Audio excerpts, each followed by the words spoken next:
Battlers, I am back. Welcome to another episode of the Knighted Podcast Match Rewind Edition. Now, if your electricity bill has been putting you under more pressure than goal line defensive sets, well, I tell you what, it's time you take a look at Solar.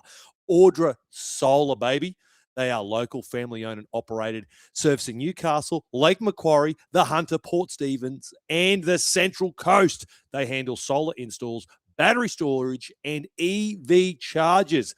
Everything is done by a qualified solar-accredited electrician with absolutely no contractors and no pushy sales team. Every system is custom designed to your home, and they'll even come out and give you a free on-site quote.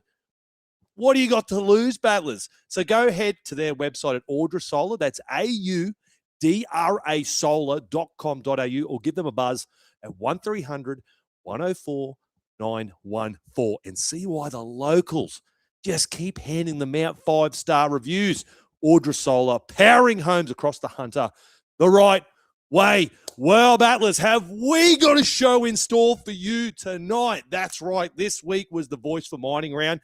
And didn't the boys just turn up and represent the people in the mining community after digging deep and rolling up the sleeves and putting away the reigning minor premiers? That's right. It had been a 10-month-long drought since we last tasted victory at McDonald Jones Stadium. Can you believe that?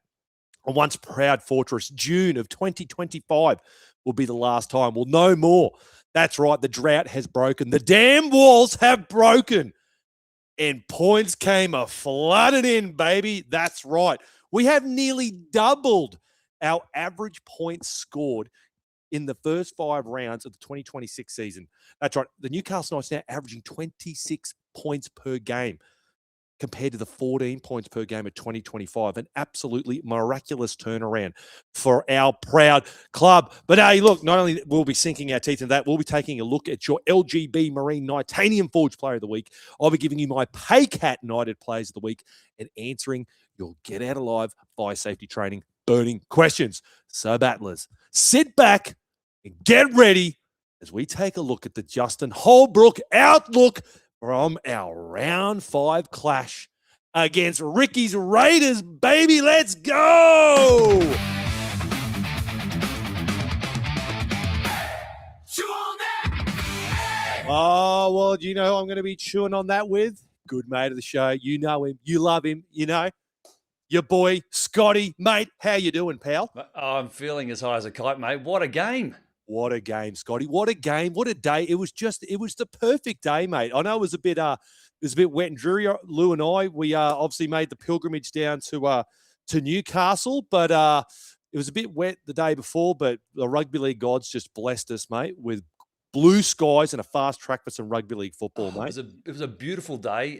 It was outstanding. I've got to give you and Lou your flowers driving up and back from southeast Queensland to the heart of the Hunter for a beautiful day of footy yesterday. And, mate, didn't the boys turn up? I mean, it was incredible.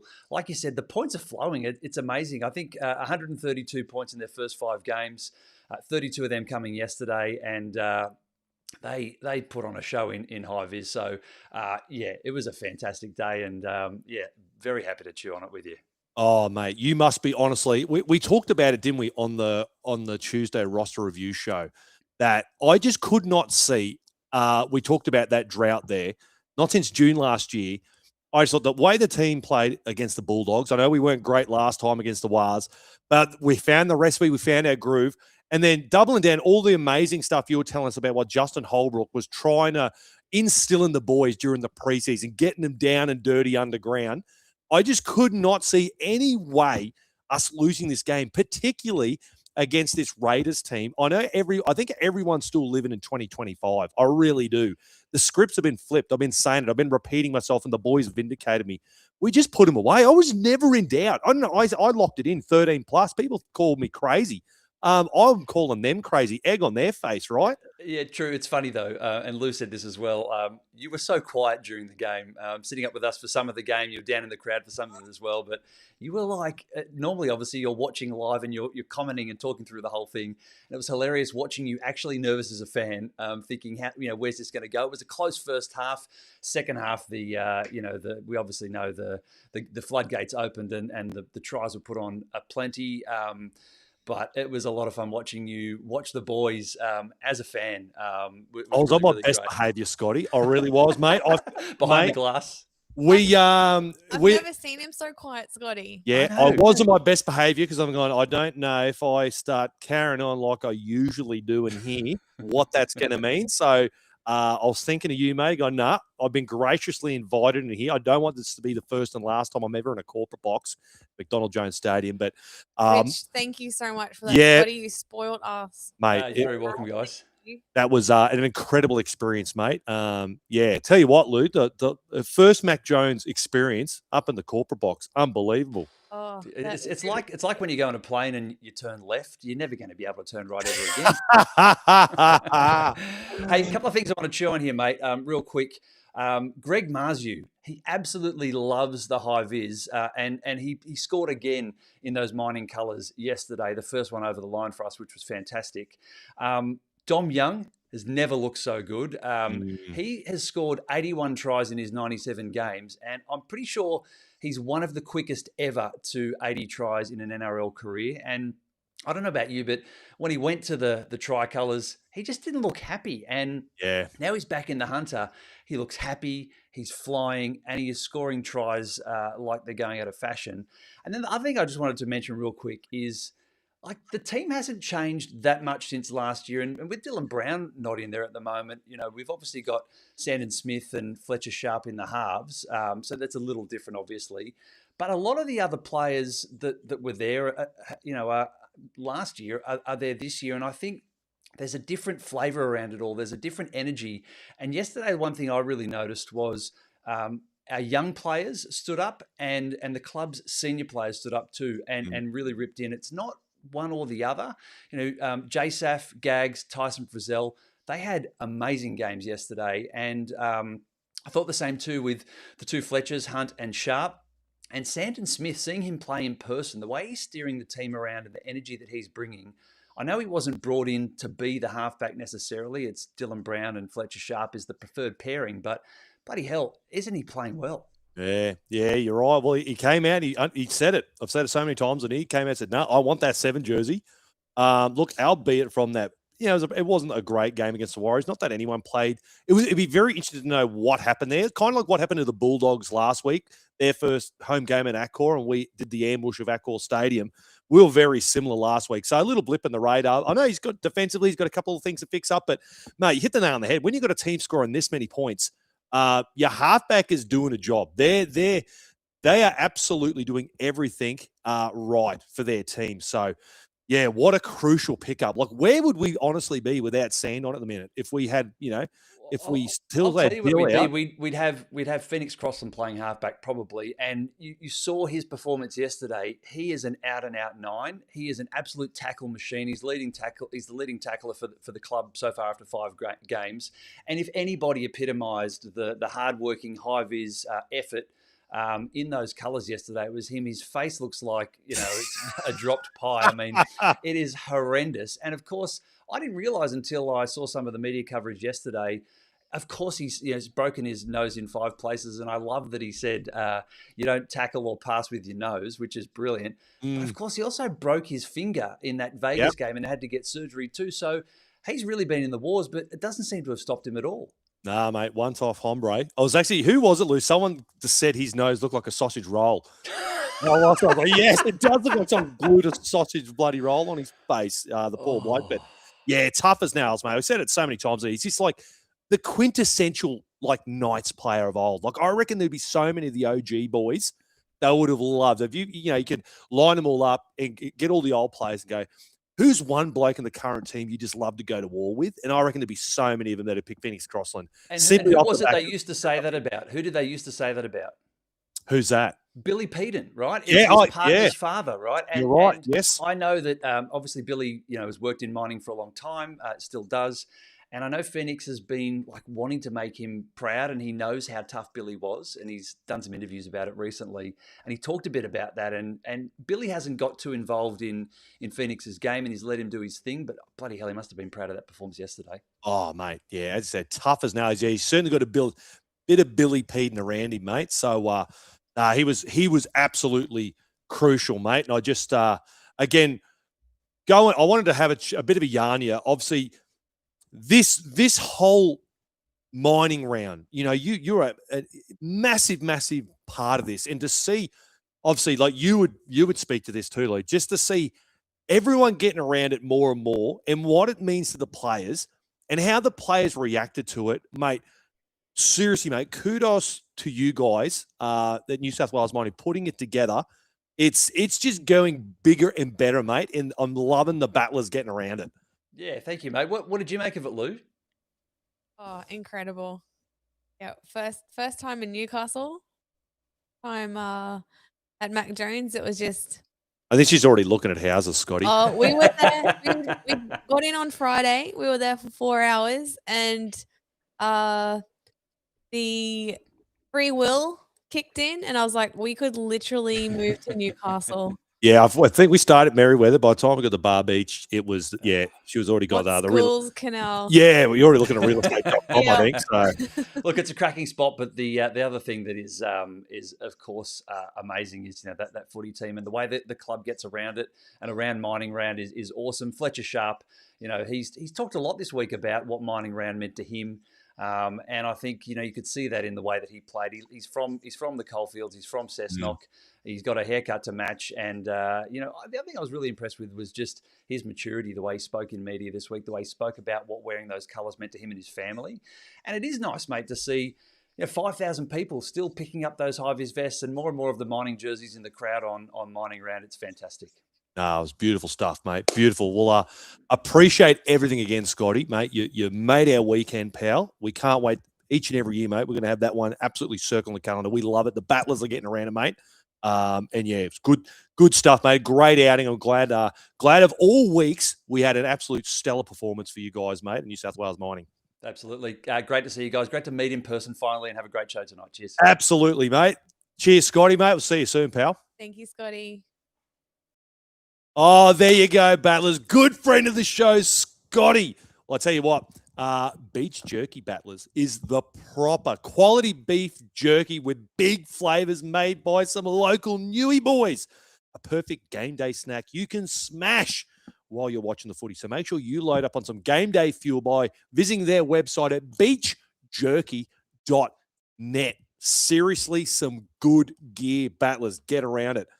They've even got it into the sheds. Mentioned it on a couple of shows ago. The boys getting around some beach jerky as well. So maybe that's the recipe for success. We owe a lot to beach jerky for fueling our boys, turning things around. Where were you last year, beach jerky? That's when we needed you. You've come in clutch this year for us, though. So huge shout out to you guys. All right, battlers. Before we move on, if you're watching the live stream at the moment, make sure you give it a big old thumbs up, baby. If you're listening to this on Spotify or Apple Podcasts, give us a big old 5-star review. I know you're feeling good. All right. Reward us. The big old 5-star review would go a long, long way. And wherever you're wasting your time on social media, come and find us, like, follow, subscribe, all that good stuff. We're everywhere. Anyways, now, if you want to support us here at the Night, you can do so for as little as $5 per month. If you look in the show notes below, there'll be a link to our Patreon. If you want to come into the club Discord channel, I've been a bit MIA from there at the minute. Sorry, guys. We've been super busy doing plenty of stuff in Newcastle. Even if we'd planned stuff, plans would have gone out the window. Itinerary would not have worked. No. We were just, we had such a good time. Such a good time. Awesome. But yeah, we were so busy. And yeah, if you want to enter the Lock It In Championship, if you feel like, I think now it's going to be easier than ever to lock in what the boys are doing. We know what kind of team we have in the Newcastle Knights now, baby. $25 per month. You can go in the running to win the 2026 championship belt. All right? Go follow What are those cans you got in front of there, Lincoln? Oh, of course. Now, shout out to all the battlers who came down to Grain-Fed Brewery I have loaded up. So trust me, I'm going to be getting on the grain-fed beers each and every match rewind, every roster review, every night's watch. The game day lager is absolutely beautiful. The hazies go pretty well too. So make sure you go see Lockie and the guys. As I said, a mere 700 meters away from McDonald Jones Stadium. Tiny walk down the road. How good's that? A can. A can. It's literally a can. Mathematically proven. By the time you start to drink that as you leave the building, bang, you finish it before you go across the road in the McDonald Jones Stadium. How good's that? All right, Lou, let's take a little look at some of the news this week. It's the night in news. All right, battlers. Unfortunately, geez, more injury news. A guy, I feel like I personally jinxed this guy. I had so many people come up to me and go, Link, who's going to be the big guy? Who's going to be the standout breakaway player? And I kept saying, Brady. It's Brady. And I don't know. I must have put the jinx on the poor bloke because unfortunately he failed to return after halftime, sustained a moderate grade groin strain with preliminary diagnosis ruling him out for at least 4 weeks, which is yuck, not good news at all. Now, going back and listening to the press conference, Justin Holbrook actually explained that he injured it earlier in the game. So he was quite hampered through a large portion of that first half. So it wasn't sort of something that he did late in the piece and as he went in the sheds. He'd actually been carrying that injury, for most of that first half. So not good signs when we saw him iced up on the side of the road, on the sidelines there before making his way up to the tunnel. So, good news for a young guy, Wilson DeCourcy. Will he get named again on Tuesday? We'll wait and see. But yeah, unfortunately, another one on the injury list. It's so pleasing we're stacking up the wins, but yeah, big one. Brady Best sucks for the guys. So hopefully back sooner rather than later for our boy Brady. But I tell you what, I got some bloody good news for once, battlers. I'm sick and tired about talking about bad news. And that's right.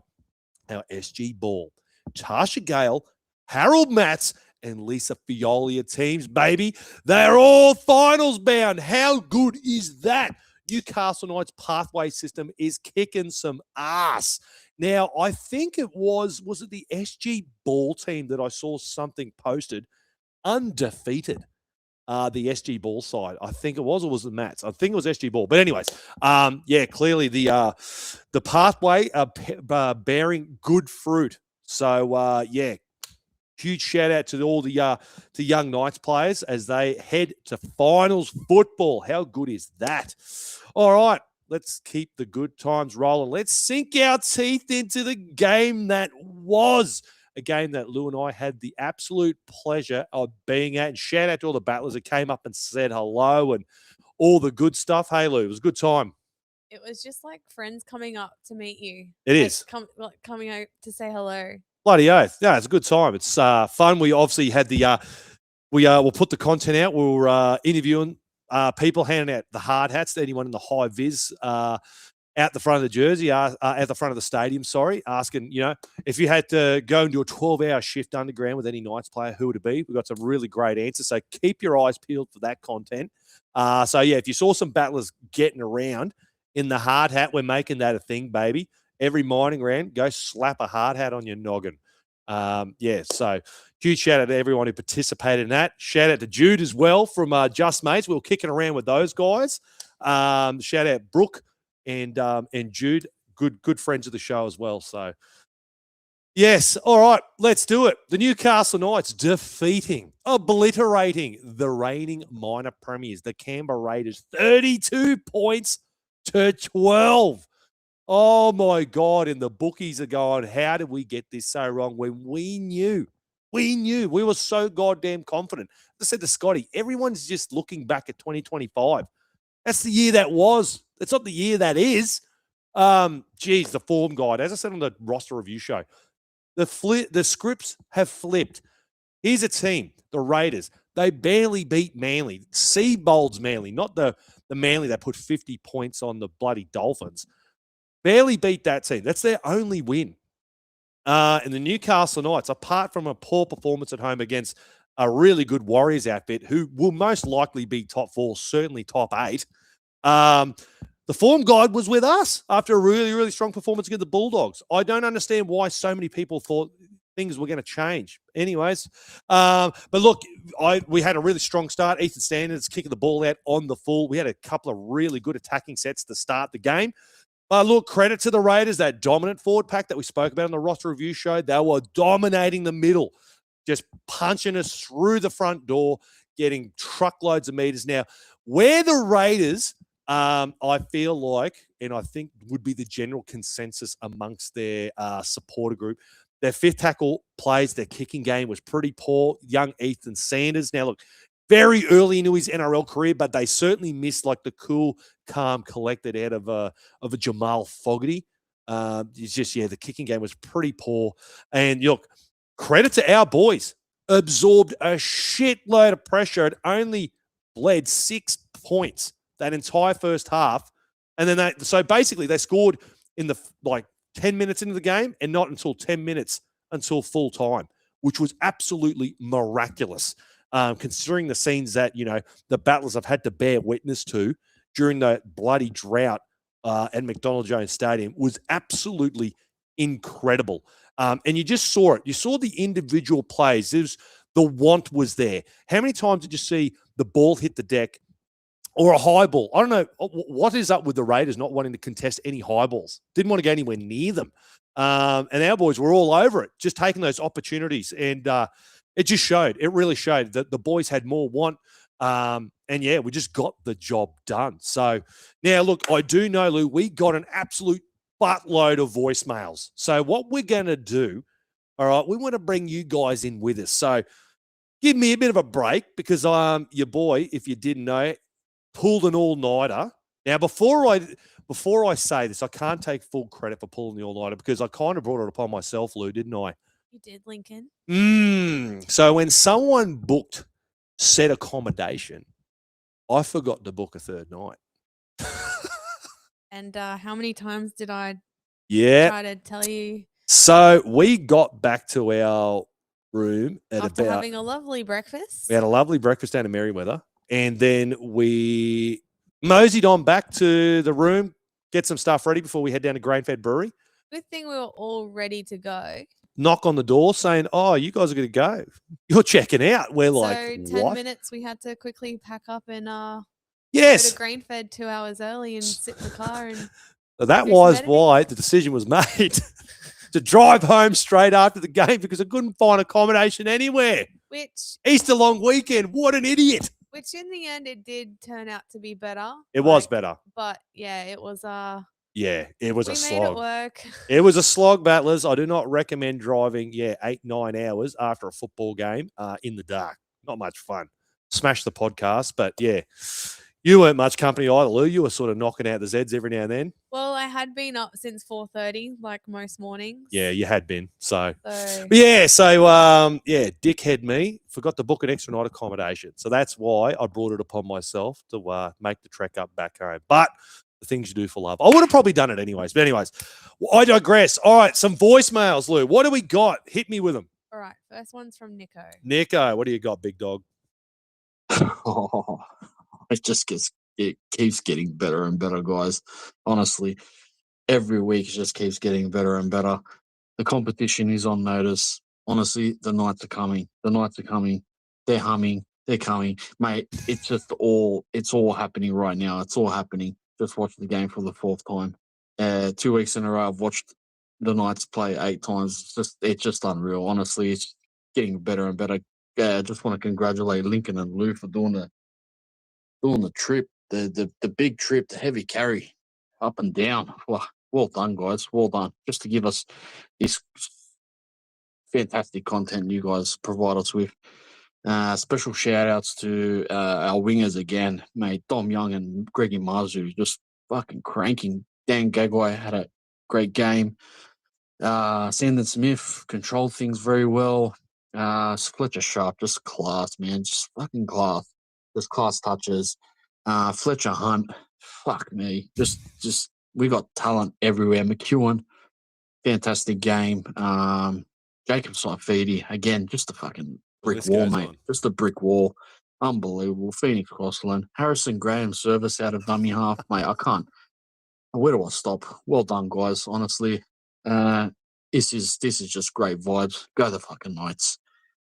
Oh, Nico, mate, you hit the nail on the head. You could seriously go from 1 to 17.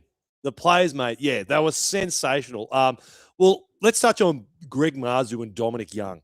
And Scotty was right. We all know it. It just looks right. It feels right.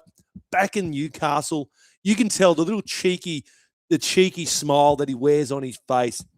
It's a beautiful sight when you see Dominic Young just tear an ass down the right edge for the Newcastle Knights. Now, look, the Raiders obviously had that sin binning, which I don't know why they were super critical of. I thought it was a professional foul every day of the week. You comment away and let me know. But I thought it was a sin binning quite easily. I don't know why in commentary they were sort of debating it.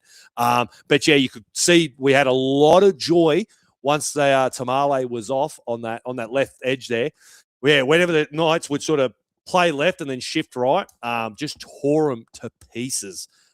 Dominic Young certainly getting off of the back of that. And as you said before, Greg Marzu. We want to talk about some rugby league statistics. Let me bring up the statistics. For our boy, Greggy Marzu. Where are you, big dog? Greg Marzu, 80 minutes. Obviously, bagged the 2 tries, 19 runs for 242 run meters. 50 post contact, got the 3 tackle breaks, got obviously that huge line break to start the game. 3 tackles, only the 1 miss. 0 errors, I believe. Is that right? Yep, 0 errors. So, yeah, a massive game. And was it his birthday? Is that right, Luke? Did I see somewhere that it was Greg Marzu's birthday on game day? Am I thinking wrong? Oh, I heard that. Swear I heard that somewhere. Anyways, regardless, he has been tremendous. And like I was saying, a completely unchanged backline from 2023. So we know what we got. It's just going to be scary given now how quickly this team has been firing. We didn't get the 2023 backline didn't start firing until like July or whatever it was when KP made that massive return, his triumphant return back from Canada after those horrible HIA. Wow. What's this team going to be giving us in the latter stages of this season? If they're already clicking into gear in the first month, crazy. I know one of the battlers asked us a couple of weeks ago, can Dominic Young potentially break his own single-season try-scoring record? Abso-bloody-lutely he could. The fact that he's already scored 8 already and he hasn't had KP and Dill there for the vast majority of it is absolutely incredible. Who knows? Greg could even break it. Let them both break it together for all I'm concerned. Mate, incredible stuff. Just getting through the work. Like Dominic Young, 80 minutes here. Obviously, he's bagged the 2 tries, 15 runs, 194 run meters, 36 post contact, 3 tackle breaks, got the 2 line breaks, 5 tackles, only the 1 miss. Did have a couple of errors, but yeah, mate, when he's giving you that kind of stuff, who cares? Lincoln Cully said Marzu's birthday was the 4th of April. Oh, it was the 4th. I knew it was. When was that? What's today? 6th. It was Saturday. It was the day before. Anyways, close enough. I thought I saw something about him being his birthday. Thanks, Carly. Thank you. Yeah, no, absolutely incredible stuff. All right, what do we got next, Lou?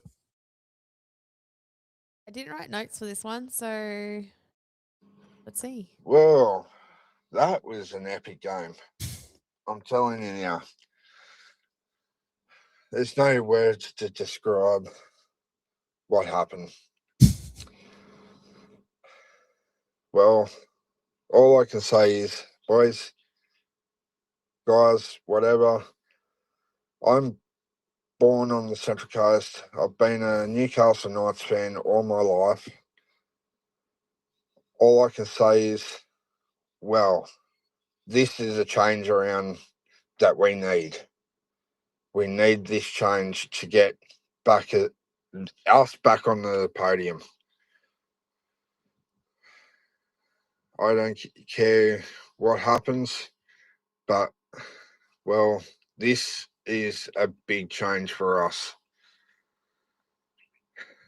That's all I can say. Well, there's no words to describe it, guys. Well done. He's lost for words, the big dog. We've changed things so much. He's lost for words, the battler. Thanks, Chriso. Go on you, Chriso. Mate, as I said, this is just, we keep giving Justin Holbrook his flowers. Like, the turnaround. I put the question out today. Honestly, when was the last time the last year's Wooden Spooners beat the reigning minor premiers by 13 plus? Like, has it ever been done? Maybe that's the record. Maybe it's never been done. You would love. It's got to be belief and confidence at this point, because it hasn't. The word rebuild hasn't even been mentioned with the Newcastle Knights. It's not like, going back to what I was saying last year. I had this mantra saying the Newcastle Knights never had a physical problem; they had a philosophical problem. The roster wasn't bad. I know we're a forward or two short, which we have fixed. They are certainly firing on all cylinders. But the playbook completely had to be blown up. It just was not working. And for Justin Holbrook, Brett White, and Stephen Hales to come in, Danny Medeiros, and to get this sort of buy-in this early is absolutely remarkable. I know that it seems like the game plan has been very much simplified, but it's working. It is absolutely working. And no doubt we're going to be adding layers to it. And the fact that we haven't got our two big dogs is insane. Absolutely insane. If someone was to honestly say, you're going to miss Dylan Brown for at least a month, KP for 2 months. If someone would say you could win 1, maybe 2 of those games, 3 in that 4 to 8 weeks, people go, yeah, okay. Got a voicemail, Lincoln. Do you? Oh, hit me. How good is that? Another win. No Ponga, no Brown, no dramas. How good is that? Did you even see him up in the box? He was loving it, Mr. Ponga. He was loving it. You know what, Canberra? Get back on the bus. Go over to Questacon. They might be able to figure out how to use your attack better. Stuck on that, Ricky. You know what? And also, Hudson Young, you just lost your man card because you pulled another dude's hair. Up the night. Who's that mad dog? Darcy again. Darcy, you mad bastard. How good, mate. Isn't it great? We're talking about Dominic Young with a little smile on his face. Seeing Kalen Ponga, like how proud he must be.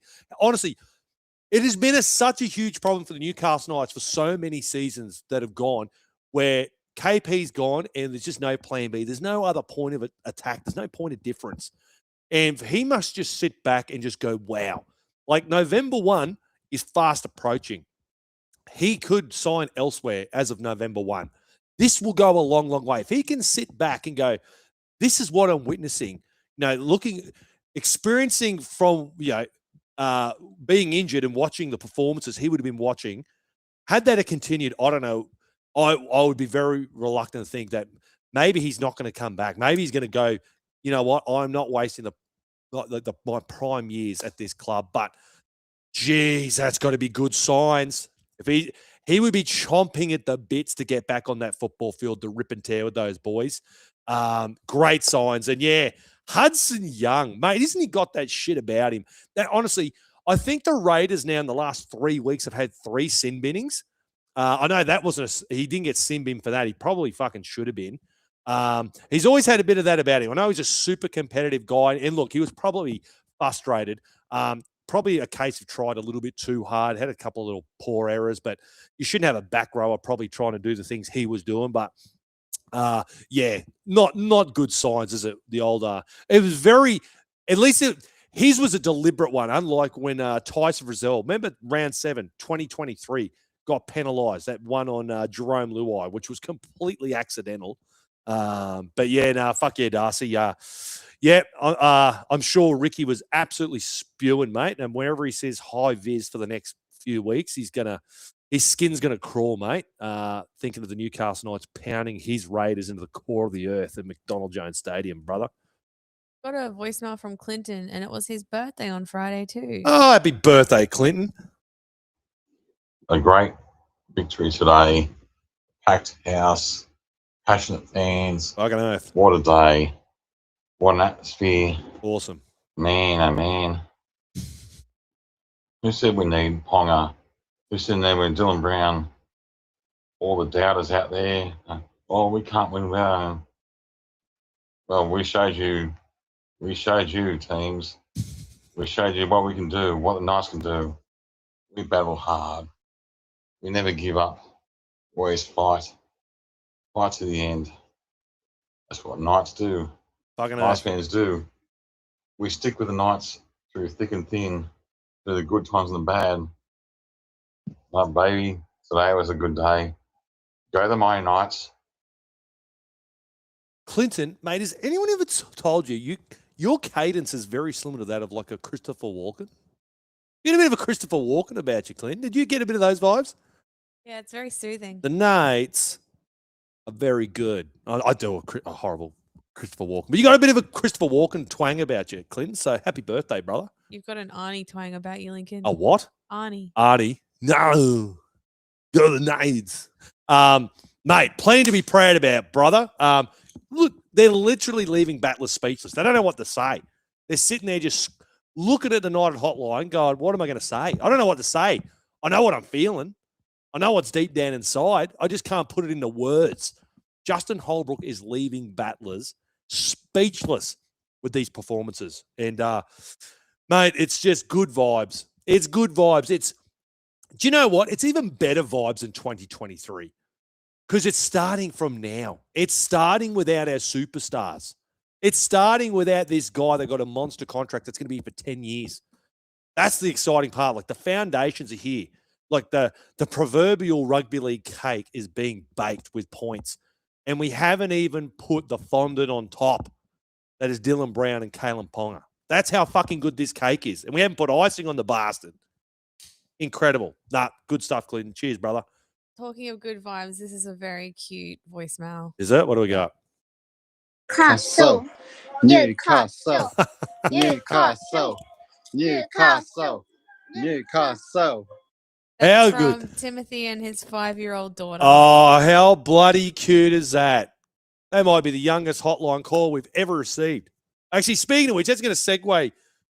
Lily, I know you're very proud. This was your idea. Explain how about, if you didn't see the footage, we got around to building this little bloke here. What did we name him? The Dill Brown Bear? The Dill Brown Bear. Shout out Build a Bear at Katara. You're very excited about this, Lou. I am. Like, fuck it. How many laps did we do of Katara? We got lost. Oh, my God. If anyone saw us and you think, why are these people walking past us so many times? That was why, because we were lost. We didn't know where we were going, what we were doing. But, yes, we put together the Dill Brown Bear. If you want to go build one of these, get down. Where were they again, Lou, besides Katara? Katara, Miranda, and Penrith.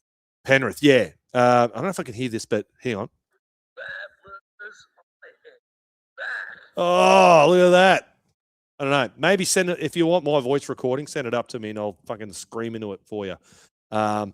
But yeah, so there you go. If you got a little battler, build them a little Dill Brown Bear. Get around it. Good stuff. All right. What else we got, Lou? All right, we've got one from Justin.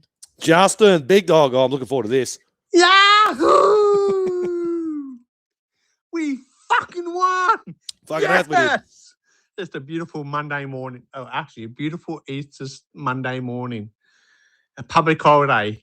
And we are just reveling in the fact that the Newcastle Knights won against the Canberra Raiders at home. Fucking earth, brother. That was a fucking beautiful game of football. Preach it. Preach it. Suck shit, Canberra. Fuck yes. Yes. So glad you and Lou got down there, linked for a win at McDonald Jones Stadium. And yes, let's go. And to those who say that we don't win in the mining jersey, fuck you. Let's go, Newcastle. Jesus. Come on, let's go. Swear jar, Justin. Shit. Anyone would think you were me, pal. Probably should have put a parental advisory on that one. Wow. Tell you who's not going to be mates with you, Justin, is my brother. Go talking about the Raiders like that, mate. He's going to have a bone to pick with you, pal. I gave him our condolences when we saw him today. Yep. Very much down in the dumps. You tell me, because I didn't really get to see, not that I don't really mingle with the opposition fan base. I'm too busy talking to the battlers and all the good stuff. But how were they behaving? Anyone who was at McDonald Jones Stadium, tell me, were they a little bit arrogant? Because I personally have never had any beef with the Raiders supporters. I always feel like they're very similar to us in a lot of regards. The Raiders supporters, I was very happy for them last year to get that minor premiership, but were they a bit cocky? Were they coming to town thinking they're going to get the job done on us? Or are they still a bit dirty at 2023? But yeah, good on you, Justin. But swear jar, mate. Hey, nah, fuck that. He said he'll Rip in. put $5 in the swear jar. Worth every cent, mate. Worth every cent. Bloody oath. All right, what do we got? Fuck, we still got more of them. Yeah. Blow me up. This one's from Pete. Pete. Hey guys, oh yeah, how awesome was that? That was an awesome win, man. I was panicking when we were behind by 6-0. I thought, oh no, here we go again, but I knew somehow the boys would stay in it, and to their credit, they did. And they won amazing, man. 13 plus. If we keep this up, oh yeah, man, Penrith better watch out. Everybody, make sure you circle that game in your calendars and arrive in full force to back up the Knights. On you, Pete. Well, mate, you make a very good point, which I had in my notes. Yeah, the Raiders started with a lead. 11 minutes in, get that Simi Sasagi try. Ethan Strange hasn't lit up the world like he did when he burst onto the scene last year and earned himself a spot on the Ashes tour. But yeah, quickly identified some lazy defenders in and around the ruck there. Quick scoot, big right foot step. I think it was on Matty Croker. Sets up Simi Sasagi, ex-Knight, in support. But credit to them. How many times have we seen in the past heads go down and go, here we go? But I think it was Justin that said, there is confidence in this team. Like, honestly, I know, Lou, I seemed like I was very quiet, but I was honestly, a lot of it was just me just trying to take in. You can only see so much from TV, but when you're watching the game live, it gives you a different perspective. I was trying to really hone in on a lot of stuff that you don't quite get to see on TV. I was never really nervous. And I genuinely mean that, because there's just an air of confidence now in this Newcastle Knights team. It's not brittle. It's not fragile. It's not soft. You know, how often would you describe the Newcastle Knights as maybe having a bit of a soft underbelly when things don't go their way or any bit of adversity? We've seen it against the Bulldogs. You know, the week prior, Dylan Lucas gone in the sin bin, and Justin Holbrook's like, that is probably the best 10 minutes I've ever seen a rugby league team play with tall blokes on the field. And he was right. We didn't look bad at all. We still look better than the Bulldogs. So the fact that we're continually overcoming adversity, and yeah, just circling back to my earlier point, you know, the Raiders had a shitload of pressure on us. I know their fifth tackle plays weren't great. Kicking game wasn't great, but their forwards were getting through some work. And we just absorbed all that pressure. And I don't know. There's just an air of confidence and belief. And I think whatever we're feeling, that's what the players are feeling, clearly. I've got a voicemail from Colleen. Colleen. It was a great win, and the boys are playing a different brand of football with a new coach. It's fantastic. Love the Knights. Short and sweet, just like we like them, Colleen. Short and sweet, good stuff. The complete opposite to me, hey Lou. Complete and utter opposite. It is a different brand of football. I think they've stripped it right back. I think they're going to add layers to it. Clearly, they're going to add layers to it. But yeah, again, I'm repeating myself. It's just the remarkable turnaround, the complete 180, the complete and utter contrast of this rugby league team from 2025 to 2026. Like it's seriously, what's the did something happen in that CERN Hadron Collider? We've now just been pushed into another fucking timeline, another multiverse in this premiership threat Newcastle Knights team. That's what's happened over in Switzerland. You've heard that prevailing theory, Lude, haven't you? We've now been smashed into a completely different multiverse because whatever their fucking weird shit they're doing over there in Switzerland. But no, it is completely and utterly remarkable. And I cannot praise this coaching staff enough and the players for buying in. Again, I just be repeating myself. We never had a physical problem. The roster was good. It was just the playbook completely needed to be blown up. It has been blown up. and the players are buying in, and now we're seeing the fruits of that. So, yeah, it's good stuff. I've got a voicemail from Bosco. Bosco, what do you got? How good was that win, brother? Fuck yeah, mate. We fucking cleaned up. He's in the club, Our this dude. defense is absolutely indestructible. We shut down the Raiders, shut down the Bulldogs, shut down everyone. How good is it? Unstoppable at the moment. Number 2 on the ladder, just behind Penrith. Oh, what a fucking dream. Nice, mate. He's just at a nightclub. He goes, you know what? Fuck this. I'm gonna get this off my chest. I'm just gonna drop a hotline. Why not? He's in the mood. And that Battlers, it's open 24/7. It doesn't matter where you are on this planet, whatever you're doing, save it in your phone and just if a thought comes in your head. Seriously, phones are waterproof now. Shower thoughts. Isn't there like science behind shower thoughts being like a legitimate thing? All of my best ideas happen in the shower. There you go, Battlers. All right, 10 points to the first battler who sends me a voicemail from the shower. All right. 95% of my content ideas happen when I'm in the shower. There you go. So take your phone with you. You never know. You never know. So shout out Bosco. Yeah, shutting things down. The early criticism was, oh, who cares? You know, the Knights only beat the Seagulls. They only beat the Cowboys.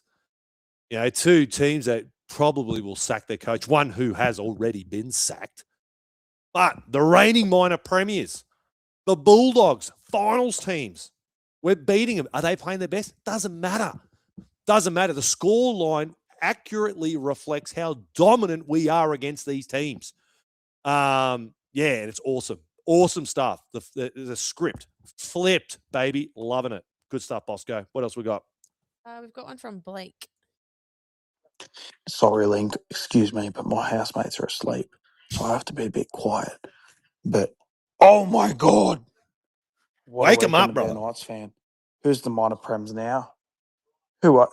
We're second on the ladder, mate. Who is the minor prems now? I'd say us. If we can get Penrith under the belt, oh my goodness, we are done for. We are number 1, and I don't see us moving any time from there. Oh my god. Anyway, what a weekend to be a Knights fan. Thank you, Link. Have a good weekend. What a very considerate house roommate. Very ABC voice vibes. Yeah, very much so. This feels like such a different. I feel like I'm on radio at the moment. It's not just me just ranting for an hour. And I don't mind this. It's changing. I just honestly, there is just so much good vibes at the minute. I wanted everyone to be a part of it. I wanted everyone to revel in this and not just maybe cut this game up into more analytical kind of stuff. It's just a bit of vibey. Let's just revel in vibes at the minute. We'll get to all that sort of stuff later, but yeah, mate, wake the house. Who do your roommates support? If they support a shit club, fucking wake them up with that good news. I will though correct. As of now, the West Tigers beating Parramatta. They currently sit second only because of for and against. We are third, but we're still top 3, baby. So, yeah, good stuff. Alrighty, we've got one from Brandon. All right.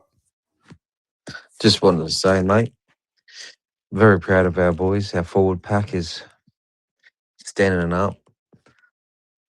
to the other forward packs.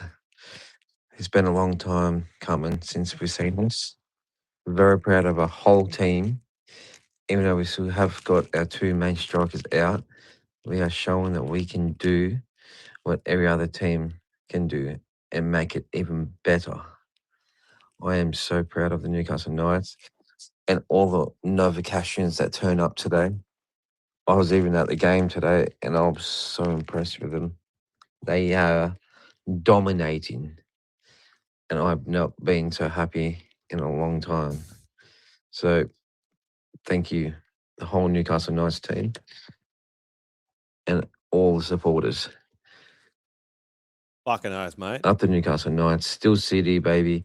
Novocassians for life. Let's go, mate. Let's go. I'm glad you talked about the forward pack because we glazed our wingers.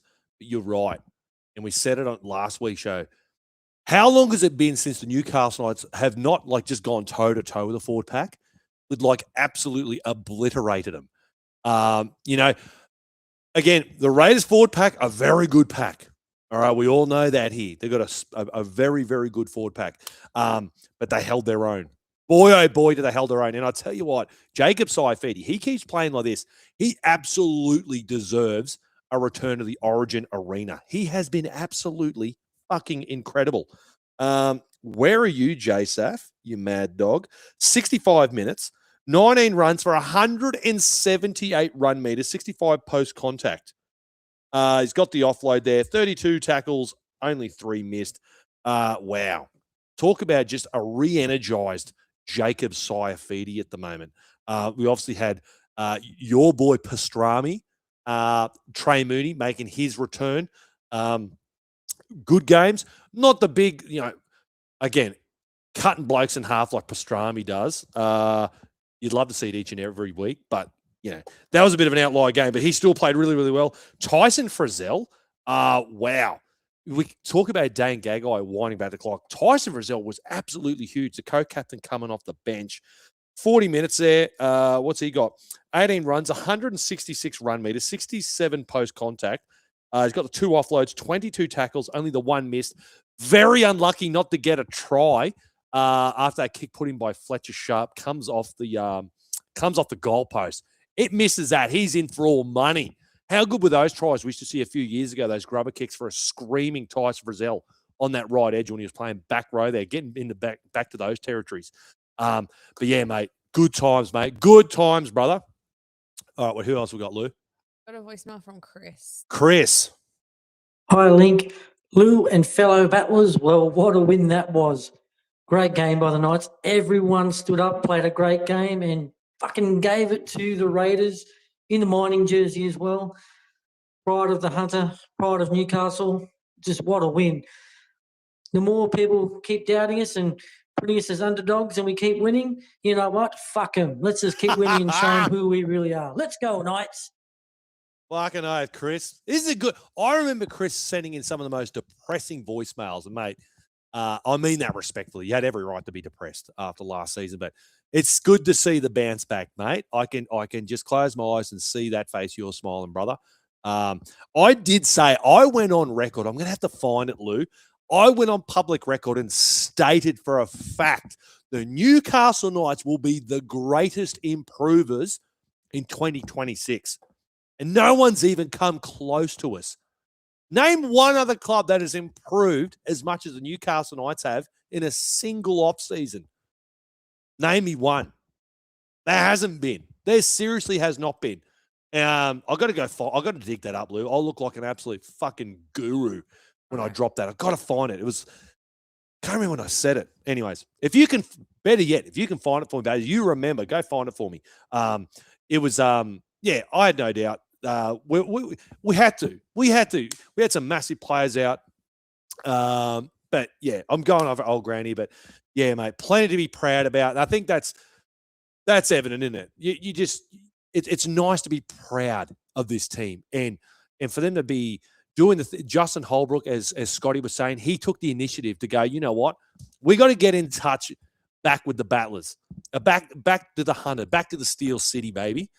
And touching a bit of grass, and it's showing. It's actually showing. It's not just a rugby league trope of connecting to your community. We're seeing it, and the boys are buying in, mate, and it's fucking awesome. So yeah, revel in it, mate. Jermaine said we can officially burn last year's wooden spoon. Fucking oath, absolutely. Burn it with sage. If you beat, I feel like if you won the wooden spoon, right, last year, but you go on to defeat the minor premiers the next year, that should just cancel that out.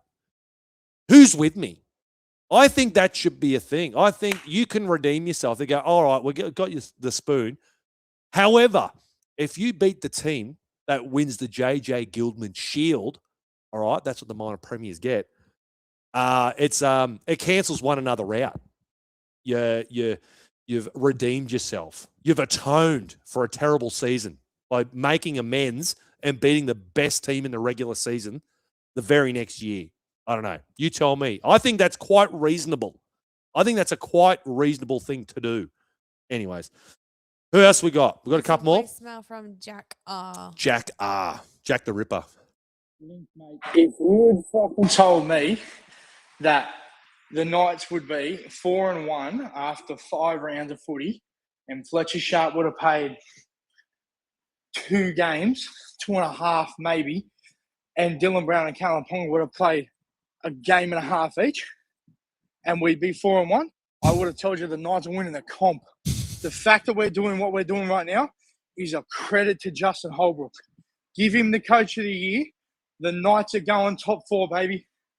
Fuck yeah. That's a fucking good shout, mate. I know it's super early in the piece, but at this very early point, he's got to be the – if it was awarded today, it has to go to Justin Holbrook. There's not even a close second. Like, let's have a look at the rugby league ladder here. Who would Justin Holbrook honestly go up against? Ivan Cleary, no, he's got a gun side. Benji might have a bit of a case. They're sitting second at the minute. They're doing good things. He's in the mix. Old Wayne, no. Andrew Webster doing great things, but they were always going to be there and thereabouts. Craig Fitzgibbon, nah. Who else we got? The Bond villain, North Queensland. Todd Payton, nah. Madge, they're 8th, so definitely not. Cameron Ciraldo, no. Trent Robertson, definitely not. Craig Bellamy, I don't know what is going on with the Storm at the minute. They're 11th. How good's that? Storm are 11th, and we're sitting here at 3rd looking down at them. Suck shit. Kieran Foran, 1 game. Doesn't count. Christian Wolf, they're going busted. Definitely not. Jason Riles, nope. They've only got the 2 wins. Josh Hanno, definitely not. Ricky, definitely not. And Shane Flanagan, absolutely not. Mate, without a doubt, Justin Holbrook at the minute would win Coach of the Year. Sensational stuff. Incredible. Just another product that got spat out of the Gold Coast Titans and goes on and just does great things. He's got the Tanner Boyds. He's got the Aaron Clarks about him, this bloke. How many times do you see these guys go to the Titans and get punted and they just go on to do awesome shit anywhere else? So, nah, mate, absolutely with you. We cannot look.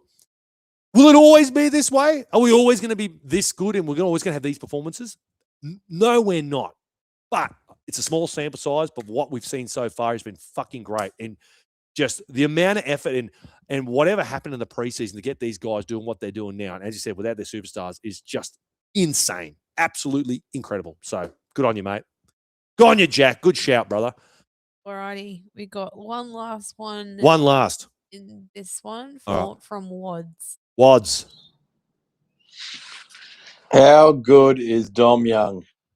Mate, we're going to spread the ball out to Dom Young and just let him score 30, 40 tries this season. Short and sweet. Absolutely, mate. Seriously, he could quite literally break that. Was it 26 tries, I think it was? Correct me if I'm wrong. And I think Greg got 23. He still broke Tamana Tahu's as well. I think it was 23 and 26 to those boys. But, yeah, mate. I know we keep talking about the lethal left quite a bit. But, geez, that rampant right edge, it is cooking. We want to talk about the right edge. I thought Jermaine McEwen. What a game. Watching him in defense, I don't know if there was another player hitting as hard as Jermaine was. He was insane. Kudos to him. Another game, I believe. Oh, no, he did have one error, but it was cleaning up a drop ball, whatever. It wasn't like the handling errors that we had previous weeks. But, geez, man, Jermaine, something special. I know it sucked to lose Kai Pearce-Paul, but I get it now. I think we all kind of understood that we couldn't have them. We couldn't have them all, and we made the right decision. You know, Kai came with a big price tag, playing a bit of money ball here, but I think we got it right. I think we got it right with our boy Jermaine. That's no disrespect to Kai Pearce-Paul whatsoever. But yeah, man, so much to get excited about, dude. Well, let's do it. This has been the longest fucking review before we've even dived into any players really specifically. Let's do it. Your Titanium Forge Player of the Week, brought to you by LGB Marine, the experts in building resilience on and off the water. Just like the toughest structures they construct, this week's player has been battle-tested, unshakable, and built to withstand anything. LGB Marine, strength, precision, resilience. Let's dive into this week's winner, Battlers. He picked up an absolute stack load last year. That's right. The guy here on the bottle of this beautiful bottle of Cabernet Sauvignon, Mr. Dane Gagai, once more, winding back the clock, picked up a huge number of votes this week.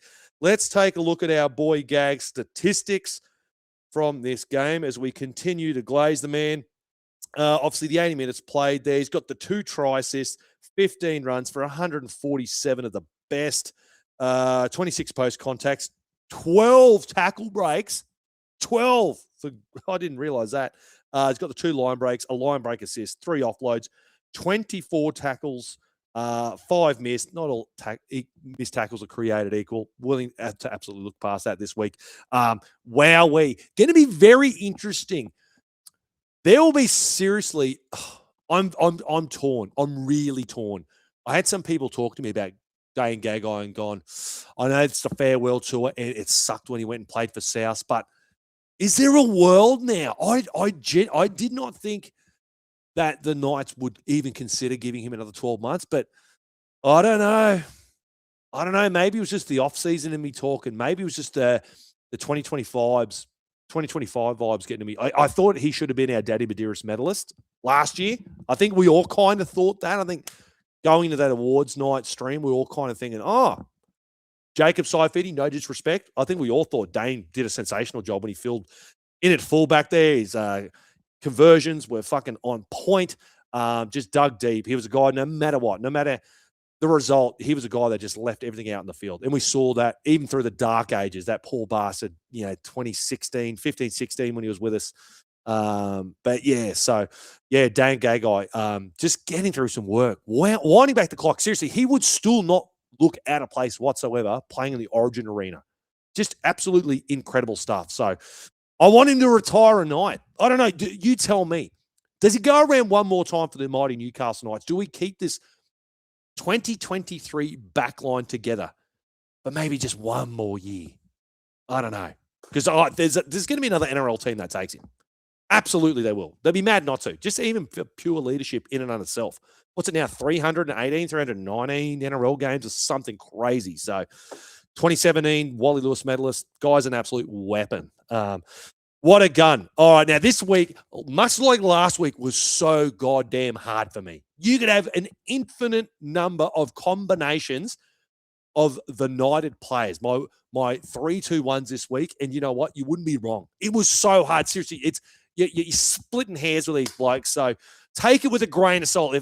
If I don't talk about some players this week, it's no disrespect. We can't spend 8 hours talking about 17 blokes. But anyways, this week's Knighted Players of the Week is brought to you by our good mates at Paycat, a crew from Newey who know their stuff. Whether you're paying the boys on a construction site or trying to sort out that tricky Shads award for your NDIS biz, Paycat make it dead easy, baby. They back hundreds of businesses and even help an NRL club keep their payroll running smooth. You can do payroll yourself or you have the Paycat team to do it for you. Either way, you can have more time to crack a cold game day lager from Grainfed and get some beach jerky down your gob and watch some rugby league football. All right, go watch Newcastle Knights put 13 plus on another team. Let's take a look at some blokes who weren't their pay this week.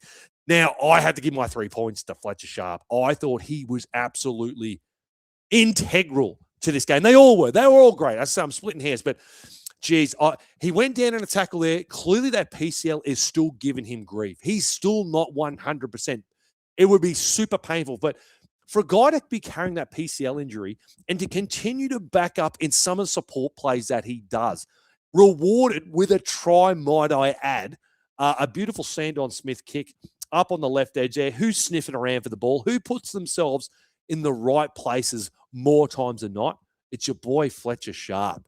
And reward with a try. Just a gift from the gods. A bounce of all bounces. Literally, Felt like it was touched by the rugby league god's hands. It was just placed into his lap. Sensational stuff. It's going to be such an incredibly crazy career this guy's going to have. He has just got Clive Churchill medalist for the Newcastle Knights written all over him. Nothing. He's just unshakable. As I said, just crazy, absolutely crazy good. Yeah, I know we talked about it. Might have been in week 1 or week 2. It would have been. It was Vegas because obviously he came out and blew things up. That 20 minutes he played was absolutely electric, insane. And we're thinking, geez, has he just been hiding in the shadows? Here we are talking about Dylan Brown and Kalen Ponga, the $2 million marquee dudes. And in the background, we all knew what Razor was about. But we're going, shit, is he really now the point of attack? We've all kind of a little bit overlooked him. No disrespect. We're not downplaying his abilities or anything like that, but being the tip of the spear for the Newcastle Knights, because that's clearly what he was in Vegas. He had the absolute hot hand. I'll still die by the sort. I still think that 20 minutes we saw from Razor Sharp has been probably the best 20 minutes from any player that we've seen in the first 5 weeks of football. Come at me with that. That's the hot take. All right. But yeah, I thought he was absolutely incredible. Some of the support plays there, kicking game, absolutely elite once more. He's all through my notes. Seriously, the name Fletcher Sharp is all through my notes this week. He was absolutely incredible. Greg Marzu could not feature in this week. He was so close to getting the Nitanium Forge Player of the Week this week, but Greg Marzu just rolling up the sleeves, getting through some work. Scotty said earlier in the show, he just gets the job done in the high vis kit. I don't know. What was in his birthday cake? Can we get confirmation? What was it? Did he have like a big beach jerky birthday cake? Just got a belly full of that and just comes out and rips and tears. I know there was a lot of criticism last year over the liabilities under the high ball. I tell you what, seems like they fixed it. I know a lot of teams haven't come at him too much, but man, he is in some red hot form. I know negotiations have already started about trying to extend Greg Marzu. I'm hoping they get that deal done, because I reckon if you ask people 9 months ago or something, there'd be a lot of people out there who would have gone, you know what, they wouldn't stand in his way, respectfully. But I think, mate, he's insane. I know Brian Tyler is the best winger in the comp. He's the closest thing biologically. All right. I reckon if you got their DNA and paired them, they're like 99.9% close. Yeah, some of those statistics out of 2023 were absolutely insane. And I'm sure what we're seeing now would be very similar to what we were seeing just a few seasons ago when he was in red hot form. So couldn't help but give him the 2 points. And I could not have a forward just getting through some work. Jacob Saifidi, already stats out earlier in the show. Wow. I hope this guy is rewarded with a Blues jersey. He absolutely, at the moment, deserves it. He's insane. Defensively, running with the ball. What did one of the battlers say? Is a fucking brick wall. Literally, it's just a brick wall. You would rather run at a brick wall at the minute than run at Jacob Saifidi, all right? Bloody Arks Lockie Galvin. Yeah, seriously. But as I said, splitting hairs. There are so many guys, much like last week, a minimum, 8 out of 10? 7.5 out of 10? The bench did sensationally. The halves seen on Smith continuing to do great stuff, as we said earlier in the show. Matty Croker, the list goes on. Dylan Lucas, Harrison Graham. I know he picked up the grade 2 HIA, didn't see out the game, but Phoenix Crossland, like, it just goes on and on and on and on. And it's just every bloke is just buying in. Now, the whole vibe of the mining round was just rolling up your sleeves, get some hard work done, dig deep for your mates. And that's exactly what we've been seeing. And it's a fucking pleasure to watch. And the voicemails are clearly indicating that too. They're just echoing my sentiments. So I kind of just wanted to be, instead of Link just saying it, let's hear it from a couple of other people. Was it refreshing, Lou? You tell me. To hear it from the greater battler community, instead of it just being me being a conduit of these sentiments for once. This weekend's about all being together. It felt that for sure. Yeah, what's that song that you love? All in this together. We're all in this together, battlers, and it's fucking awesome. I've literally been singing it this whole Have show. you? Yeah.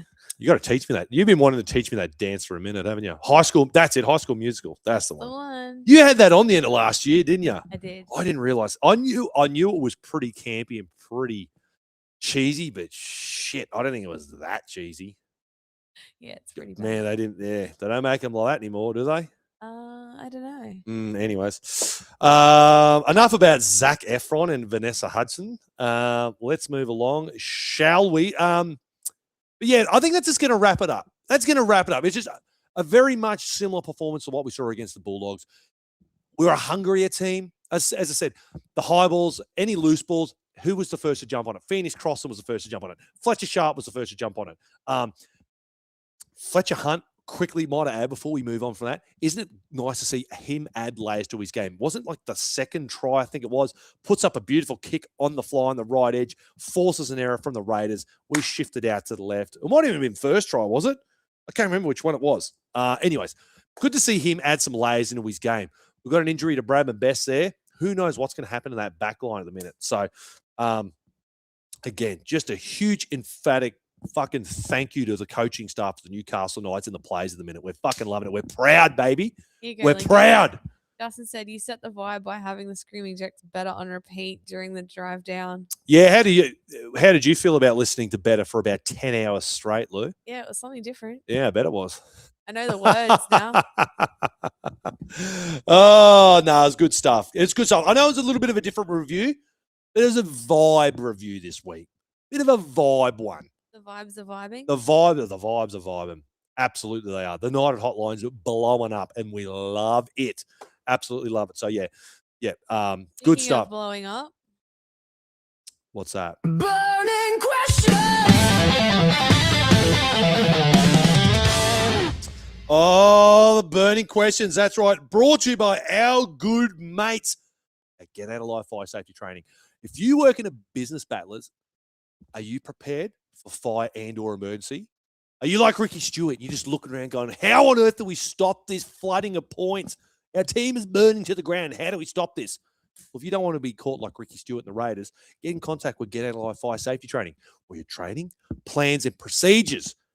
Because like the Raiders, all the Bulldogs, all the Sea Eagles, all the Cowboys, if you do not learn, you will burn. All right, let's do it. Let's take some questions. Right, I got a voicemail from Terry. Mr. Lincoln, how are you, my buddy? That win really made my day. Question, do you think Wilson will take Bradman's spot now? Or will James Schiller come into the side? Love your work, mate. That Terry or Morgan Freeman? That's the one. That's who I was trying to think of. Jeez. Terry. All right. Sorry, your voice that AI voice is throwing me a bit, mate. Is Wilson DeCourcy going to be the man to take that spot? Well, considering that he was on the extended bench last week, and then obviously was there this week, got the call up. Yeah, obviously, shout out to Wilson DeCourcy making his debut. Didn't really get to that in the review.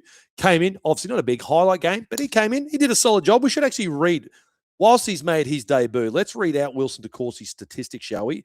40 minutes, 6 runs for 63 run meters, 23 post contact. He's got the tackle break, 2 offloads, 6 tackles, 3 missed. Pretty good debut. Held his own against a pretty, which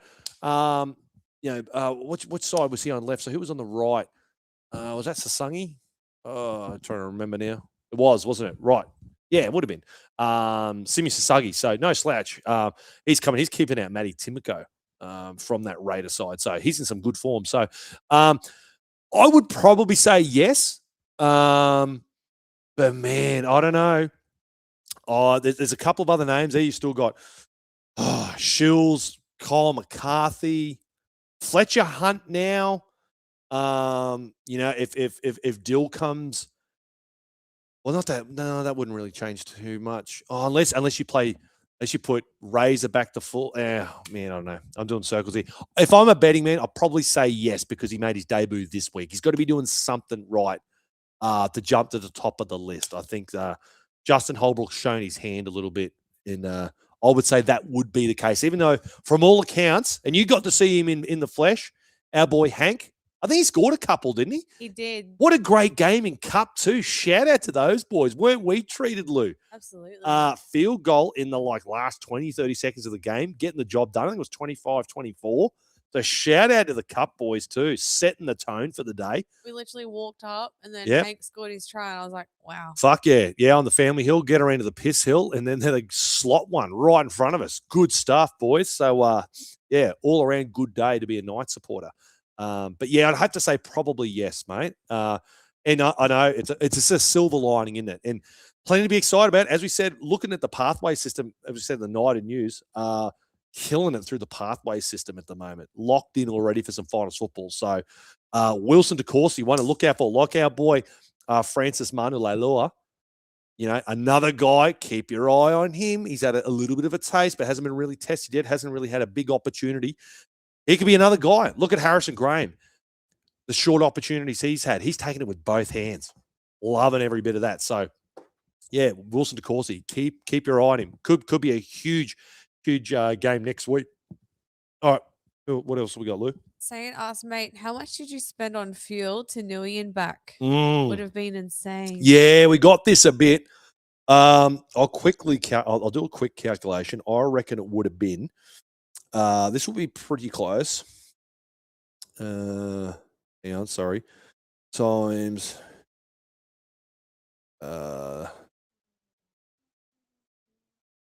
Yeah, I don't think we would have got much change. Probably out of $500, I reckon. There and back. It's hard because we just we never let it get too low. Yeah, like every quarter tank, we'll go top her up just in case. You never know. But we didn't have any issues getting fuel or whatever. But isn't it funny? Every goddamn time it's mining round, okay, I somehow get screwed over. First year was the bloody Virgin Airlines. They screwed me over hard. If you didn't know, got tickets booked well in advance, got them dirt cheap, whatever. Something happened with one of their aircraft. They get a smaller aircraft. What do? They don't turf off the people that bought tickets the night before and paid a premium. No, they boot your boy Link off the plane because he got his tickets for dirt cheap and they had to refund him fuck all. So, yeah. And they're going, oh, it's all right. And, like, we can get you to on a flight in, like, 6 hours to Sydney and chuck you on a bus to Newey. Yeah, no, thanks. So that one stung. And then I had the great IT outage. I was meant to get, like, a 6 o'clock flight from Brisbane to Newcastle. You remember that IT outage that happened? I think literally there was, like, 3 aircraft that are affected, and mine was one of them. Had to leg it down. I was going down with a mate for the 88 Cup. Shout out to the Penalty Broncos guys.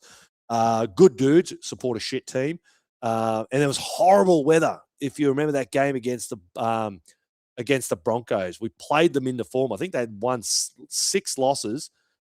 It was just shit weather, cold as hell, windy as hell, and then the Broncos beat us. And then I had to sit next to a Broncos loser the entire trip home. Worst drive out of Newcastle of all time. Speaking of which, you were upset yesterday about a certain song that was being played. Yes. What is with McDonald Jones Stadium playing the bloody Broncos? What's that? Is it Chelsea Dagger? The stupid dance that they do in Suncorp. They're playing that at McDonald Jones Stadium. What gives? Both Terrible. James and Kat said, I was disappointed they didn't play Long Live Newcastle Knights after the game. We actually had a battler come up and say this. And I told, he mustn't did he leave a voicemail about this? I told him to jump on the hotline and remind me about this. Now, they played Freak by Silverchair again, didn't they? They did. So I got to live your Vegas. Yeah. That took me back to, I didn't even think, because you're just yipping and Yahoo and first game of the year, Russ, Jude, no, we're just going fucking bananas. Didn't really pay attention to the song. You're just singing the thing. But yeah, I wonder what's that about. They've obviously shifted away from that song and they're leaning into a bit of Silverchair at the moment. Upsetting a lot of battlers. We had a couple come up to us and make mention of that. So I don't know. Maybe you have to shoot them an email and voice your concerns and your disgust over the song choice. Not loving the Silverchair. So all right. Changing shit up. Anyways. Let's take a voicemail from Brandon. Brandon, what do you got, mate? Hey, Lincoln Lou. I hope you had a good trek back to the Night Bar. What a great win it was yesterday. Fucking earth. Gags was massive. I think Frizz was massive. And it just feels nice to get that win. My question is, if you had to take 3 of the Newcastle Knights into a zombie apocalypse, who would you choose and why? For you, Link, and for you, Lou. Thank you very much. Whoa. What a curveball question that one is. 3 into the zombie apocalypse. I'll let you go first. No, actually, we'll go 1 and 1, Lou. All right. We'll go 1 for 1. First, I'd take Dom Young as the diversion. If anyone had to get anywhere, he could just outrun them. Yeah, I'm with you, because if you like needed someone, We'll have Dom as you tribute. got to have Dom. Yeah, because you just set him loose and they'll just go chase him and he'll outrun him. It depends though. It depends. Are we talking like Walking Dead zombies that don't move fast? Or are we talking World War like Z ones? Yeah. Either way, I'm probably Hopefully- still going to go Dom because he'll just run for days. So I think we're going to be safe. Hopefully, Walking Dead ones. Oh, I can't. All right, what we'll do, here's the rules. I can't take one you've already taken. So if you're going to take Dominic Young off the board, I'm going the other way. I'm going Greg. I'm taking Greg because if there is just if we're cornered, right, there's nowhere to go. And we just got a wall of fucking zombies to get through to get out of the place. I'm getting behind Greg. I'm just, mate, you punch a hole in that defensive line of the zombies, and I'm right behind you, brother. So I'm going to and on top of that, I think it'd be kind of cool to hang out with. I think in a stressful situation, Dom's pretty cool and calm, but I think Greg would keep me somewhat upbeat in a post-apocalyptic Newcastle. So I'll take that one. All right, give me your number 2.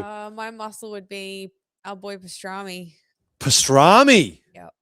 Really? What's the thought process behind pastrami? Tackle him down. Just cut. Yeah. Well, if Which will take me to my next one. Who'll be the So muscle. is he just going to tackle their heads off? Yeah. Right. Well, if he did it to Josh Coach, is Josh Curran walking around like a zombie at the moment? I wouldn't blame if he was. Yeah, that's not a bad one.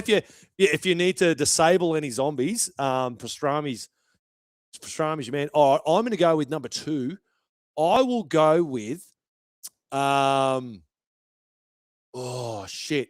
I'm going to need someone. I'm going to need someone who's going to divert them as well.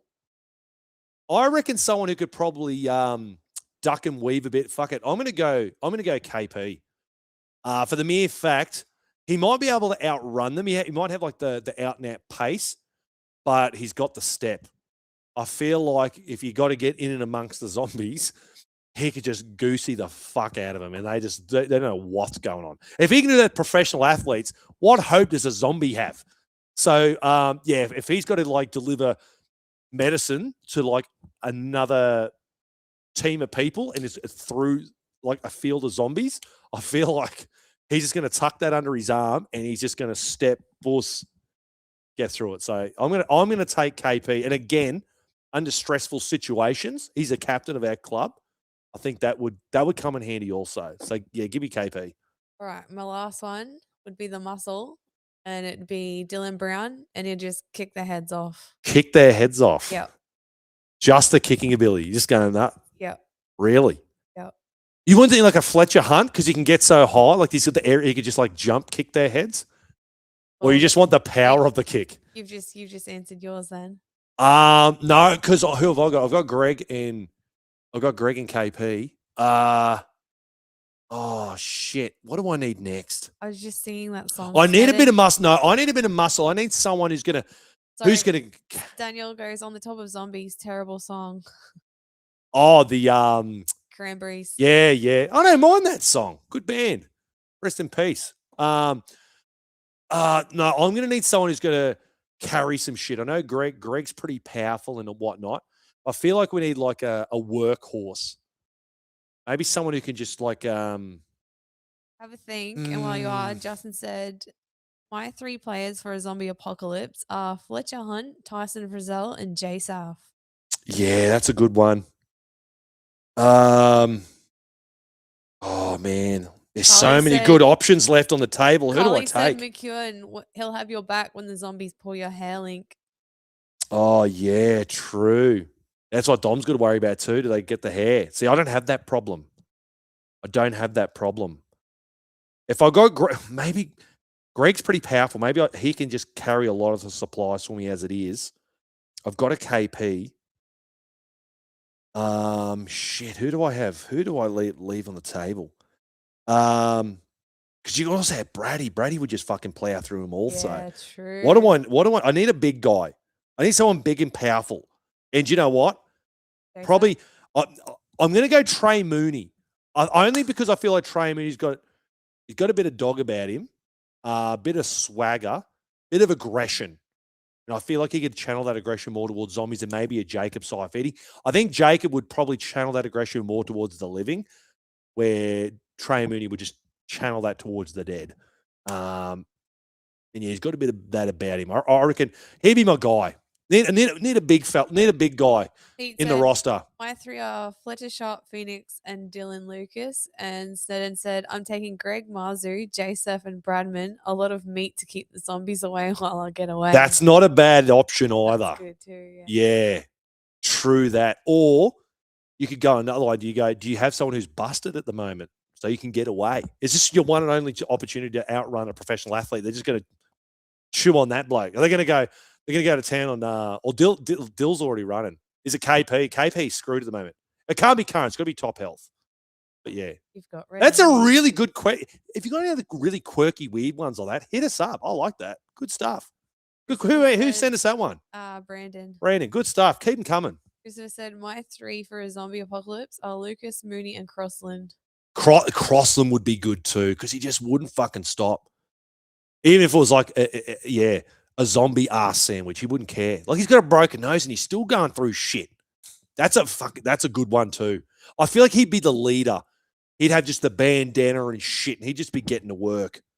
Man, Right. Crossland's a good shout too. Fuck. We've got a voicemail from Keith. Keith. All right, hit me up, Keith. Lincoln, did you see the Mole NRL journalist reporting that Dylan Lucas's management has put contract negotiations on hold? Surely he is one guy we need to re-sign as soon as possible. Is he looking for a pay rise or what is the go? Why does he sound like one of those field correspondents for like the BBC? It does. Hey? All right. Sorry, who was that again? Keith. Keith, the BBC field correspondent. I would suspect, I don't think he wants to go anywhere, mate. Why would he want to go anywhere? I just think his contract value is going to go up. If he manages to do what we all suspect he'll do and get an origin spot, mate, his value goes up significantly. I think I could understand from his perspective going, I'm going to hold out until origin.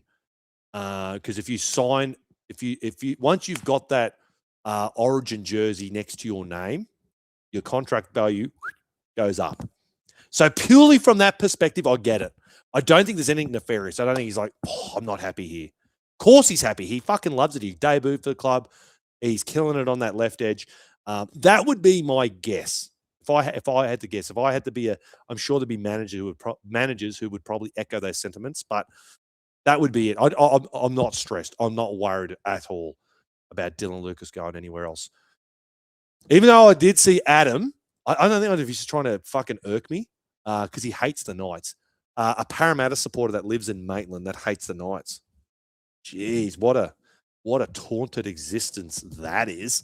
Anyways, Photoshop Dylan Lucas in some Parramatta kit. Gross. Yuck. Not going to happen, mate. Ain't going anywhere. So...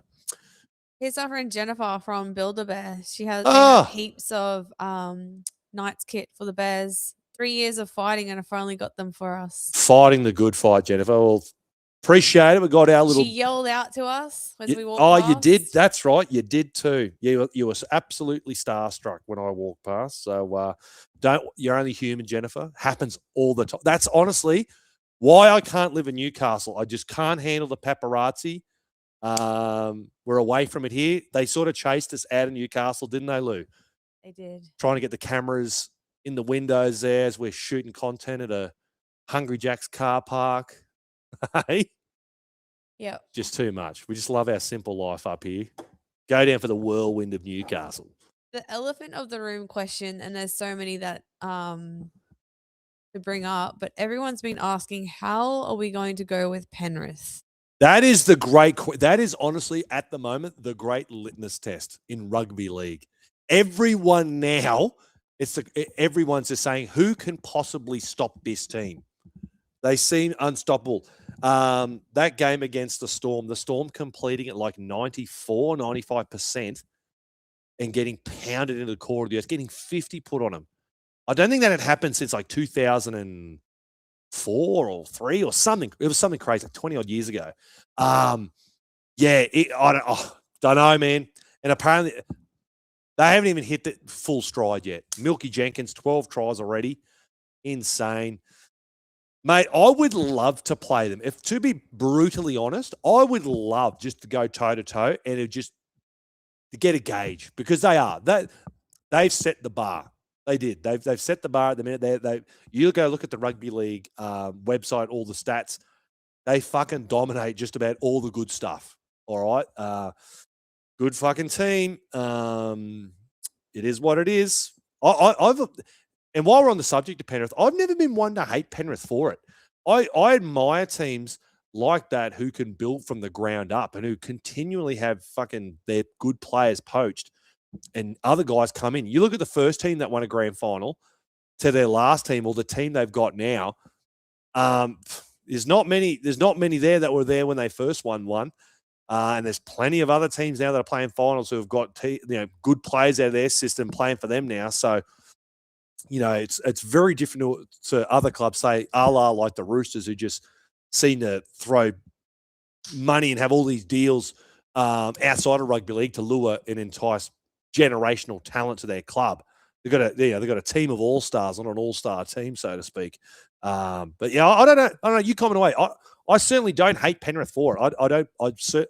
I admire it, if anything. And I think the blueprint's there for the Newcastle Knights. Clearly, we have a bigger nursery now. If you didn't hear it on the show a couple of weeks ago, I was saying Chris James doing remarkable work behind the scenes for the Knights. We literally have the biggest by geologically speaking, the largest rugby league nursery on the fucking planet. So the blueprint's there. All right, we can absolutely do what Penrith do and better. And I think it's coming around. So, yeah. Poppy's asked, are we going down for the Panthers game? That's a good question. I know we're going to be coming down for the Eels game. We've got some content planned for the Dylan Brown Bowl with some other Eels creators. I think that's in, what do we say, late May? I think it was. I think around, does 11 sound right? Well, I did have a look earlier. We're not too sure yet. It's just hard because the Knights Watch has become such a big thing as well. Obviously, I can't do the Knights Watch whilst I'm at the ground. So it's kind of a bit of a give and take. We love coming down, and we're going to be certainly coming down a lot more and doing more and more content. It's just, I tell you what might be around the corner. Did you see Russ is trying to organise a humongous pre-game pub crawl with all of us content boys? I did. Yeah, so keep your eyes peeled for that. Could be Nielso, Russ, Jude, myself, just ripping and tearing a Newcastle pre-game somewhere. He's going to try and tee something up. So I'll let you know. As soon as I know, you guys will know. Yeah, geez, look out, Newcastle. Something big brewing. Something coming. The awesome foursome are coming. We're uniting the Avengers. The Newcastle Knights content Avengers are fucking coming together. Earlier when we were talking to Scotty about how I was 4 hours in and wanting to move down, some of the battlers saying, Justin said, move to Newcastle, hire a warehouse and build the Nighter Bar where you can have live show audiences and the shows because we'd be there in a jiffy. Honestly, Judd, that would be the I'm going to be completely honest. We don't really peel back the curtains and talk about personal life and all that stuff. But look, ideally, we would love to get the Nighter to a place where, yeah, if it meant us coming down to Newcastle, living in Newcastle, having a studio in Newcastle, that's ultimately what we want to do. Like we're sacrificing so much in our lives to put on these shows and the fucking hours that goes into it. A lot happens behind the scenes, and you put your life on pause. It is. It's fucking nuts, truly. We would love that. We would love a space to go. We would call that our, I don't know, like a warehouse. HQ. Yep, and that would be fully set up as a studio all the time. That would be the ultimate goal. But yeah, who knows? We're working hard. We appreciate everyone's support. We sponsors support everyone who jumps on board. Only helps us grow and achieve that dream. Because we know for a fact that Knights supporters are the best, not only in rugby league, in the fucking world. And they love their rugby league football, and we try and give them the best possible content we can. So we can't do that without the support of all you guys and sponsors and the rest of it. So who knows, mate? It's gone from strength to strength. We've leveled up year on year on year, and who knows what the future's going to bring, mate? But we're going to continue to work hard to achieve that goal, mate. So who knows, brother? Who knows? Christopher said the same thing about building a bar, and Tommy said move here, less traveling, I'm sure. Tony said you're welcome here anytime. Newcastle will make you official Novocastrian. I want to do some content about being baptized in Newcastle and becoming a Novocastrian. I've got to like check off a list. You know what I mean? I've got to go do this, and this, and then like at the end, like Kirk Gidley just baptizes me in like in the ocean baths there or something like that. That'd be good content. We're going to do that one day. Anyways. All right. I digress. We've got a voicemail from Amber. I want to know what you think Justin Holbrook's going to do when Dylan Brown and eventually Kalen Ponga comes back, because I really don't see Sandon Smith not being the 7. I think it's a good problem to have, right? That is selection migraines down to a T, Amber. Look, I do think you're going to find there's no way that Dylan Brown's not going to be not playing 7. I think he's shown his hand. I know there was a little bit of debate. Who's the 6? Who's the 7? But when he was named at 7, I thought he did a pretty good job. And considering what Fletch was doing, I think we know that long term, that's what Justin Holbrook wants. I think that's the highest ceiling. I think if all goes well and everyone plays to the best of their abilities, that probably is the strongest spine, and that's not taking anything away from Sandon. Sandon has been fucking great. What Sandon has proved to us is what a great utility player he is. I know it sucks for him. It's probably not what he ultimately wants. I know he'd be a team first kind of guy and whatnot, but I think it's going to be off the bench, and you know he's clearly shown he can slot in the halves somewhere, whether it is next to Dill or when Sharp was out or filling in for Dylan whilst he's been absent in a pinch. But then the other thing that comes up now is this Harrison Graham. He is just come and hit the scene. He's been incredible. We've all been sitting here going, I think in 2 or 3 weeks ago, we'd all go comfortably Sandon's the 14. He could come in and play dummy half or, shift him into the spine somewhere. But Harrison Graham throws a real he's another guy that you think you cannot not play him. His form has just been incredible. You can't not have him on the bench as well. So I would have to say respectfully, Amber, I think you're going to have Dylan Brown at 7, only because he's going to be here for so long. They're going to want to develop him as the guy. This team is going to be built around Dylan Brown because we know for the next decade he's here. He's the surefire thing. If at the very least we got a marquee 7 representative level, we're going to say it, a golden boot winner. He was robbed of that. So in our eyes, he's the golden boot winner. You just build around that. Razor's not going anywhere. I think, whether he's going to be 6, Ponga's up in the air. In my heart, he's going to stay with us forever. That might be the reality. Whether Razor pulls back to 1, Sandon goes to, who knows? There's so many variables in this, but respectfully, I would have to say it goes back to the way it was in Vegas. Sandon on the bench, and that's how it is. But you comment away and you let me know. All right, you let me know. All right, we got any more? Yep. Mark asked, can we beat the Anzac jersey curse? Lost the last 6 years in the Anzac jersey and have Penrith this season as well for it. Last win was 2019. We definitely will be playing well for that game. Wow. I didn't realise it was that long, and we got Penrith as well. If there's any man who I trust to get him up for it, it's Justin Holbrook. Geez, that's a drought. We're drought breakers at the minute. Is Justin Holbrook the great drought breaker for the Newcastle Knights? What an emphatic win that would be. That would be an Anzac Day to remember, taking on the Penrith Panthers. Tell you what, I'm excited to see the jersey. Surely we're getting an Anzac jersey this year. I know we knocked it out of the park. I would not be at all disappointed if we roll out last year's again. This year's, it was, the green and brown one was elite. I don't think you're going to get too many disappointed battlers if we roll that one out again. But equally, it's always exciting to get a new Anzac jersey, or any new jersey for that matter. But wow, okay, that's a good one. Good to know, mate. I'm excited about that one now. All right, 2 more. All right, last 2. Hit me. One from Justin. Will you be doing Knighted merchandise this year? We will be, mate. Yeah, we've been very busy at the moment. We've got so much shit going on, but Lou's got that on the back of my mind. We will be doing some stuff, mate. Don't worry. I've been thinking of it since a year, actually. Yeah. So we just bear with us. Yeah. We get just. It's been a bit gnarly here, though. We still got so much content we haven't edited up from Newcastle. Like, shout out to Nick from Newey Fried Chicken. Seriously, if you haven't gone to Newey Fried Chicken and you live anywhere in and around Newcastle, what are you doing? Fucking elite. There's a place over in Vegas called Raising Cane's, and it is pretty damn good. It's pretty good stuff. This is like that, but much, much better, high quality stuff.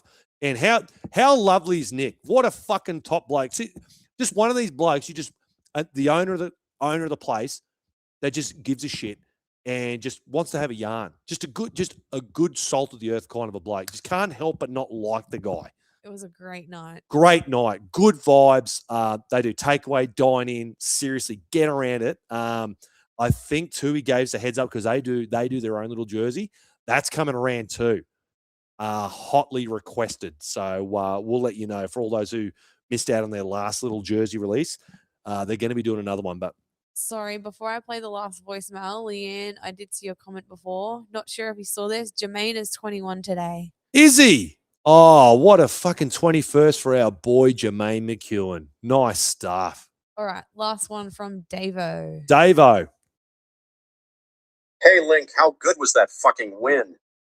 The boys played a solid game yesterday. Grinded out a win. Very professional job.